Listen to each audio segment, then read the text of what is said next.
अमरावती जिल्ह्यातील अंजनगाव सुर्जी आणि परिसरातील केळी बागांना वाढत्या उष्णतेचा मोठा फटका बसलाय। 45 अंशांच्या पुढे गेलेल्या तापमानामुळे केळीची झाडं करपली असून घड काळे पडल्यानं बाजारात त्यांना भाव मिळत नाहीये।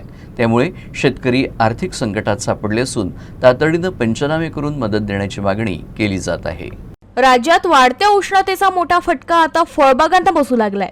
अमरावती जिल्ह्यातील अंजनगाव सुर्जी आणि परिसरातील गावांमध्ये केळीच्या बागा अक्षरशः करपल्याचं चित्र पाहायला मिळतंय। सततच्या कडक उन्हामुळे आणि 45 अंशाच्या पुढे गेलेल्या तापमानामुळे केळीच्या झाडांची वाढ खुंटली आहे।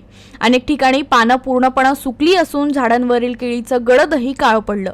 त्यामुळे उत्पादनाची गुणवत्ता मोठ्या प्रमाणात घसरली आहे। मोठ्या आशेनं आणि लाखो रुपयांचा खर्च करून केळीची लागवड करणाऱ्या शेतकऱ्यांवर आता दुहेरी संकट ओढावलं आहे। एकीकडे उष्णतेमुळे पिकाचं नुकसान झालं तर दुसरीकडे खराब झालेल्या केळीला बाजारात अपेक्षित भाव मिळत नाही। व्यापाऱ्यांकडूनही खरेदीसाठी टाळाटाळ केली जात असल्याचं शेतकरी आर्थिक संकटात सापडले आहेत। अंजनगाव सुर्जी सोबतच अचलपूर तालुक्यातील अनेक भागातील केळी बागांनाही या तीव्र उष्णतेचा फटका बसला आहे। नुकसानग्रस्त शेतकऱ्यांनी शासनाने तातडीनं पंचनामे करून आर्थिक मदत करावी अशी मागणी केली आहे। माझी केळी अशी उन्हामुळे हे 45, 46, 48 डिग्रीचे